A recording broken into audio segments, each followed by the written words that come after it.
Hello प्यारे बच्चों, कैसे हैं आप लोग? आई होप बहुत अच्छे होंगे। आज हम लोग आईएएस में आए हुए इतिहास के प्रश्नों को देखने वाले हैं। ये आपका बहुत ही ज़्यादा महत्वपूर्ण है। ये आपके क्वेश्चन हाल ही के आईएएस में आए हुए हैं। तो चलिए ध्यान से देखते हैं आज की क्लास को। आपका पहला प्रश्न है, निम्नलिखित कथनों पर विचार कीजिए। पहला ऑप्शन है शेरशाह का मकबरा सासाराम में स्थित है। दूसरा, दिल्ली में स्थित पुराना किले का निर्माण शेरशाह सूरी ने करवाया था। तीसरा, श्रीनगर में स्थित शालीमार गार्डन का निर्माण शाहजहां ने करवाया था। और चौथा है गोल गुम्बज कर्नाटक के बीदर जिले में स्थित है। आपको कूट की सहायता से उत्तर देना है और बताना है कि कौन सा है जो कि सही है। आपके सामने कथन भी हैं और ऑप्शन भी। ध्यान से देखिएगा और उत्तर दीजिएगा। आईएएस का प्रश्न है, काफ़ी शानदार प्रश्न है और आप लोगों का पढ़ा हुआ है। मैंने सारी चीज़ें पढ़ाई हैं, तो इसको सॉल्व करने में तो बिल्कुल दिक्कत नहीं होना चाहिए। तो आप सभी को पता है पहला ऑप्शन तो बिल्कुल सही है। और अगर आपका पहला ऑप्शन सही है तो इसमें आप देख सकते हैं कि पहले ऑप्शन के आधार पे आपका ये तो नहीं होगा और ये भी नहीं होगा, क्योंकि शेरशाह सूरी का मकबरा सासाराम बिहार में है। इसमें तो कोई डाउट नहीं होना चाहिए, सबको पता है। तो यानी कि पहला सही है और पहला आपका ना इसमें है और ना ही इसमें, यानी कि बी डी हट गया। अब आपका है ए, कोई भी सत्य नहीं है, तो ये भी हट गया क्योंकि पहला तो 100% सही है और आपको सही ही बताना था। आपका उत्तर है ऑप्शन नंबर सी। बहुत आसानी से उत्तर आ चुका है। पहला दूसरा सही है। शेरशाह का मकबरा बिहार सासाराम में है और दिल्ली में जो पुराना किला है ये भी उन्हीं के द्वारा बनाया गया है। तीसरा क्यों गलत है? क्योंकि शालीमार जो गार्डन है इसको जहांगीर ने बनवाया है, शाहजहां ने नहीं। और गोल गुम्बद जो है ये आप सभी को पता है आंध्र प्रदेश में पड़ता है, खास करके तेलंगाना वाले इलाके में। तो आपका तीसरा चौथा गलत है, पहला दूसरा बिल्कुल सही है। नेक्स्ट क्वेश्चन आपके लिए नया हो सकता है, लेकिन आईएएस में आया हुआ है और आगे एग्जाम्स में आने की इसकी संभावनाएं भी हैं। तो ध्यान से देखिएगा। कह रहा है मीर मोहम्मद खान, जिस व्यक्ति को शेरशाह सूरी के मकबरे के निर्माण का श्रेय दिया जाता है वह कौन था? आपको बताना है मीर मोहम्मद खान कौन है जिन्होंने शेरशाह सूरी के मकबरे का डिज़ाइन तैयार किया है। पहला है शेरशाह सूरी का सरदार है। दूसरा सूर दरबार का या साम्राज्य का प्रशासक है। तीसरा शेरशाह सूरी के उत्तराधिकारियों में से है। और चौथा शेरशाह सूरी के दरबार में वास्तुकार है। बिल्कुल कॉमन सेंस का प्रश्न है, आईएएस में आया हुआ प्रश्न है और बहुत ही आसान है।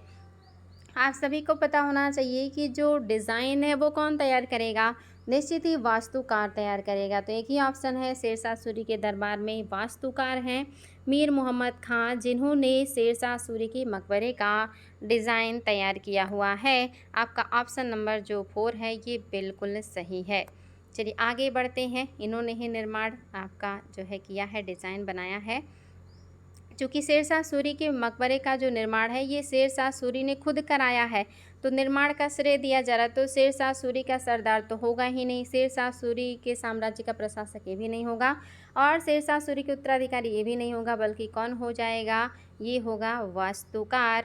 ऑप्शन नंबर आपका जो 4 है ये बिल्कुल सही है। ये मीर मोहम्मद खान जो हैं वास्तुकार हैं। नेक्स्ट क्वेश्चन है, भारत सरकार अधिनियम 1919 में प्रांतीय सरकार के कार्यों को आरक्षित और स्थानांतरित विषयों में विभाजित किया गया था। निम्नलिखित में से किसे आरक्षित विषय माना गया? ये आपका पॉलिटी का भी प्रश्न है और आपके सामने प्रश्न है, आईएएस का है, लेटेस्ट एग्जाम में आया हुआ है। आपको बताना है कि भारत सरकार अधिनियम 1919 के तहत कुछ विषयों को स्थानांतरित के तहत भारतीयों को सौंपा गया था और कुछ को आरक्षित के तहत गवर्नर जनरल ने अपने पास रखा था। और इसमें आपको बताना है कि कौन सा है जो आरक्षित विषय माना गया था। पहला है न्याय का प्रशासन, दूसरा है स्थानीय स्वशासन, तीसरा है भू राजस्व और चौथा है पुलिस। अब देना है आपको उत्तर कूट की सहायता से। ए में है पहला दूसरा तीसरा, बी में दूसरा तीसरा चौथा, सी में है पहला तीसरा चौथा और डी में है कि पहला दूसरा और चौथा। आपके सामने ऑप्शन है और आपके सामने कूट भी है और आपको देना है जवाब। चलिए बच्चा लोग दीजिएगा जवाब। बहुत ही शानदार प्रश्न है। आप लोग पॉलिटी भी पढ़ चुके हैं और हिस्ट्री में भी आपने काफ़ी कुछ पढ़ा है, तो दिक्कत नहीं होना चाहिए। आप लोगों को मालूम हो कि आपका जो सही है वो कौन सा सही हो जाएगा। आपका ऑप्शन नंबर जो सही है वो है आपका पहला और तीसरा और चौथा, यानी कि ऑप्शन नंबर सी सही है, पहला, तीसरा, चौथा। दूसरा क्यों नहीं है? स्थानीय स्वशासन ये भारतीयों को दिया गया था, इसलिए आपका स्थानीय स्वशासन नहीं होगा।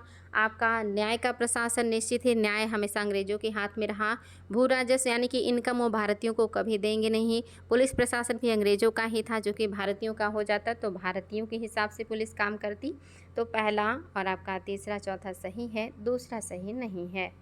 निम्नलिखित स्वतंत्रता सेनानियों पर विचार कीजिए और आपको बताना इनमें से कौन से हैं जो गदर पार्टी से सक्रिय रूप से जुड़े थे। पहला है वीरेंद्र कुमार घोष, तीसरा है जोगेंद्र चंद्र चटर्जी और तीसरा है रास बिहारी बोस। आपके सामने कूट है, ए में है पहला दूसरा, बी में है केवल दूसरा, सी में है पहला तीसरा और डी में है केवल तीसरा। आपके सामने ऑप्शन और आपके सामने कूट भी है और आपको बताना है इनमें से कौन है जो कि जुड़े हुए हैं आपके गदर पार्टी से, और वो भी काफ़ी सक्रिय रूप से।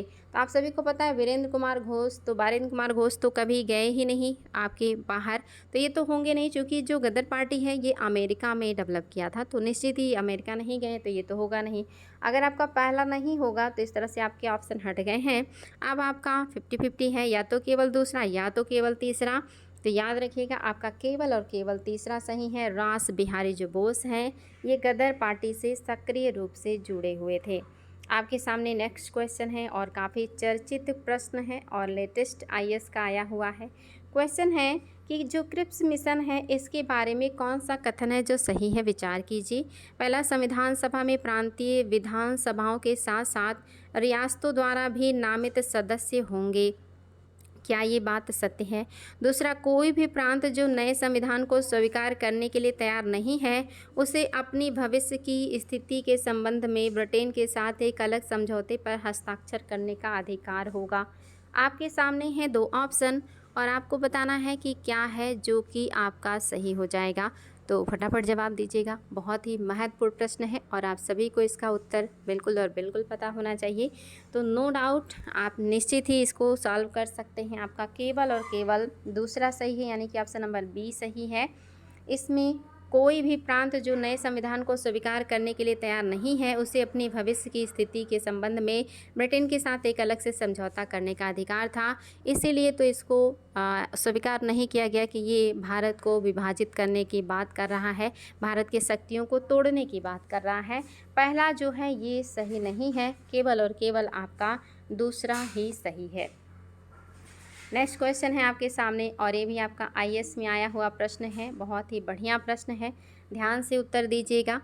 भारतीय इतिहास के संदर्भ में निम्नलिखित कथनों पर विचार करें। पहला, डचों ने पूर्वी तट पर गजपति शासकों द्वारा दी गई भूमि पर अपने कारखाने या गोदाम को स्थापित किया था। दूसरा, अल्फांसो डी अल्बुकर्क ने बीजापुर सल्तनत से गोवा पर कब्जा कर लिया था। तीसरा, अंग्रेजी ईस्ट इंडिया कंपनी ने विजयनगर साम्राज्य के एक प्रतिनिधि से पट्टे पर ली गई भूमि के एक भूभाग पर मद्रास में एक कारखाना स्थापित किया था। अब आपको ये उत्तर देना है कूट की सहायता से और आपके सामने कूट भी है। ए में है पहला दूसरा, बी में है दूसरा तीसरा, सी में है पहला तीसरा और आपके सामने चौथा है कि सभी सही हैं, यानी कि डी में दिया है सभी ऑप्शन सही हैं। अब आपके सामने है ये कूट और आपको बताना है जवाब। तो आप सभी को पता है कि दूसरा तो 100% सही है, दूसरा तो बिल्कुल सही है। अब इसमें दूसरा नहीं है, ये हट गया, यानी कि अल्बुकर्क ने बीजापुर से ही जो है गोवा को छीना था 1510 ईस्वी में। तो आपका दूसरा सही है, तो सी नहीं में दो नहीं है, इसलिए हट गया। पहला कह रहा है डचों ने पूर्वी तट पर गजपति शासकों द्वारा दी गई भूमि पर अपने कारखाने व गोदाम स्थापित किए थे, ये सत्य नहीं है, यानी कि पहला अगर सत्य नहीं है तो फिर आपका ये ऑप्शन भी हट गया और डी भी हट गया। आपका जो सही है वो है दूसरा और तीसरा।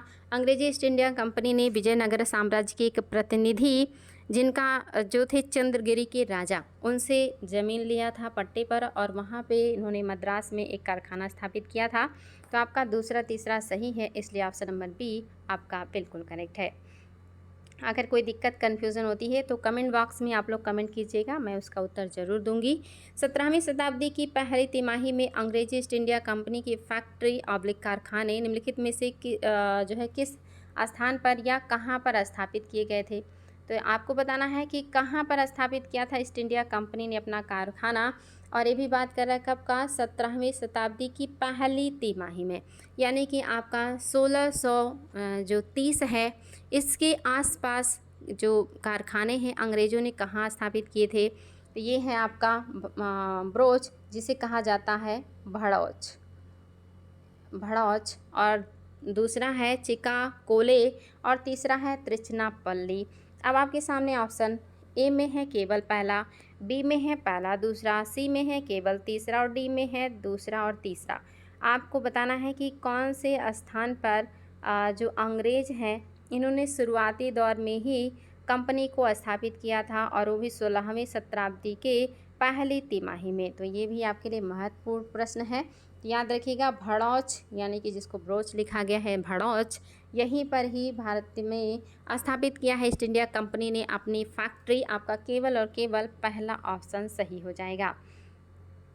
आंध्र प्रदेश की मदनपल्ली के संदर्भ में कौन सा कथन है जो सही है। आंध्र प्रदेश की मदनपल्ली के बारे में आपको बताना है कि क्या है जो सत्य है। पहला कह रहा है आंध्र प्रदेश की मदनपल्ली, पहला है पिंगली वेंकैया ने यहाँ तिरंगा भारतीय राष्ट्रीय ध्वज को डिजाइन किया था, क्या ये बात सही है। दूसरा कह रहा है पट्टाभी सीतारामैया ने यहीं से आंध्र प्रदेश के या आंध्र क्षेत्र की भारत छोड़ो आंदोलन का नेतृत्व किया। तीसरा कह रहा है रविन्द्रनाथ टैगोर ने यहाँ राष्ट्रगान का बंगाली से अंग्रेजी में अनुवाद किया।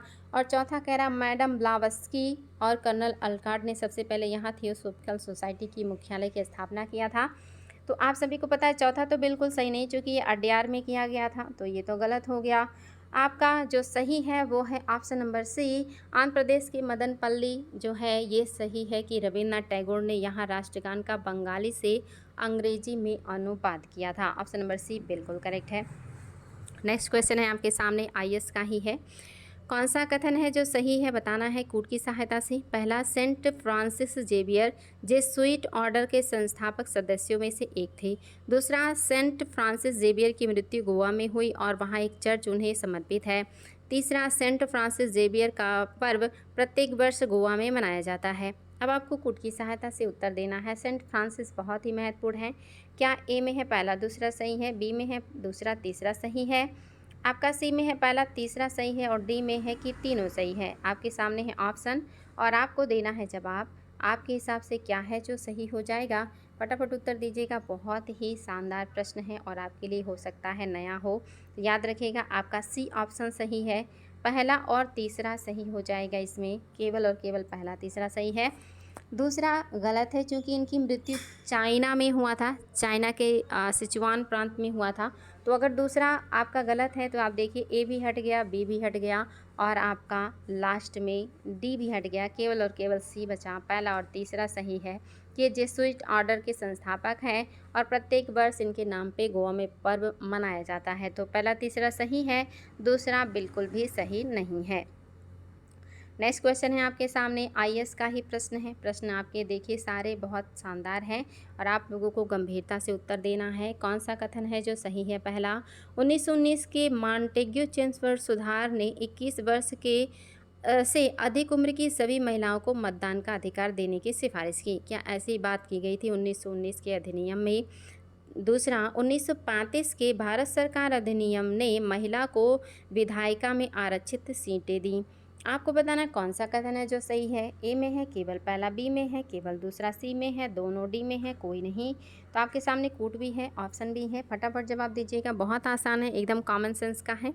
तो इस प्रश्न में तो कोई दम नहीं है। आपका सही है वो केवल और केवल दूसरा सही है, पहला बिल्कुल भी सही नहीं है। यहाँ पे ऐसी कोई बात नहीं की गई थी कि जो 21 वर्ष की महिलाएं होंगी वो सभी वोट की अधिकारी होंगी, तो इसलिए आपका पहला गलत हो गया, केवल और केवल दूसरा सही है। तो याद रखिएगा ऑप्शन नंबर बी आपका करेक्ट हो जाएगा।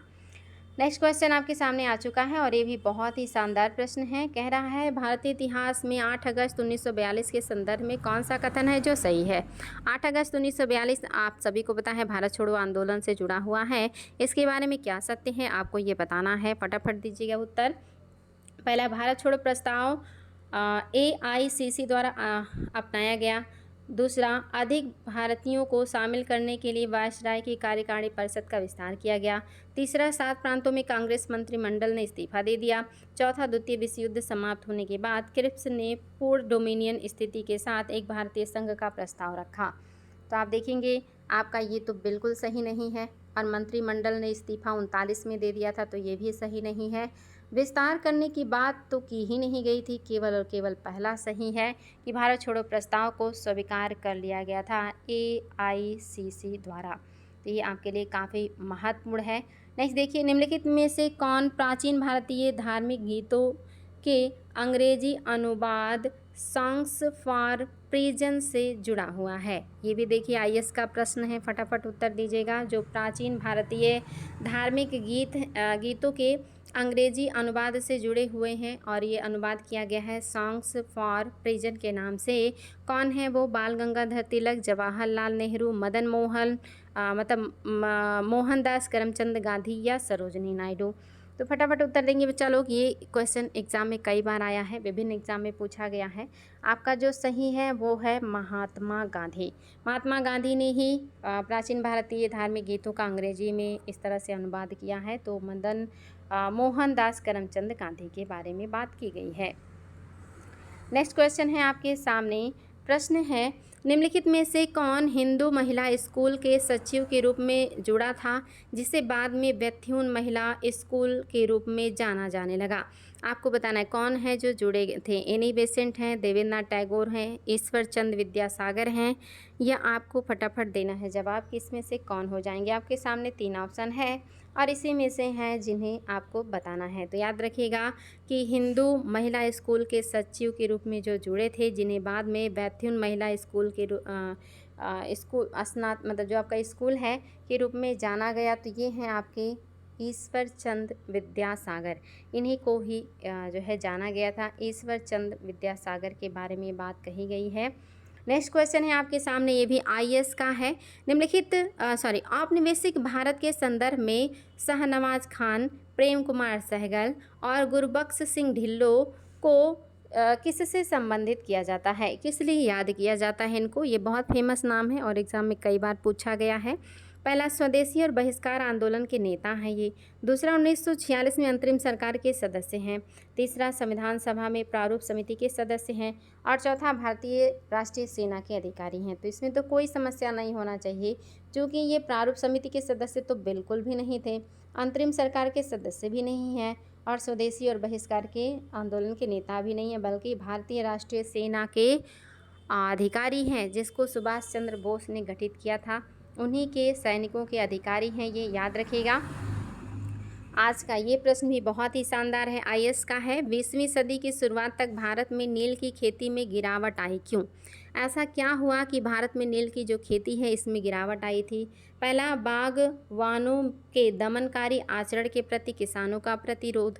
दूसरा, नए आविष्कारों के कारण विश्व बाजार में इसकी लाभहीनता। तीसरा, राष्ट्रीय नेताओं द्वारा नील की खेती का विरोध। चौथा, बागानों पर सरकारी नियंत्रण। तो याद रखेंगे क्यों हुआ था ऐसा। आप सभी को ये सारी चीज़ें पता होनी चाहिए। आयोग ने कई बार पूछा है कि जो नील के उत्पादन में गिरावट आई थी वो था नए नए सिंथेटिक कलर का आविष्कार, जिसकी वजह से प्राकृतिक नील का डिमांड घट गया और जिसकी वजह से उत्पादन प्रभावित हो गया था। याद रखिएगा, ऑप्शन नंबर बी आपका बिल्कुल करेक्ट है। ये सारे प्रश्न आपके IAS में आए हुए, आपके लेटेस्ट IAS में आए हुए थे, जो मैंने आप लोगों के लिए कलेक्ट किया था। उम्मीद है क्लास अच्छी लगी होगी और आप लोग इस तरह की क्लासेस के लिए मेहनत करते रहेंगे। और अगर कोई समस्या हो तो कमेंट बॉक्स में कमेंट कीजिएगा बेझिझक, उस पर आपको ज़रूर उत्तर बताया जाएगा। अगर क्लास अच्छी लगी बच्चा लोग तो लाइक शेयर कमेंट कीजिएगा। आज के लिए इतना ही। Thank you so much.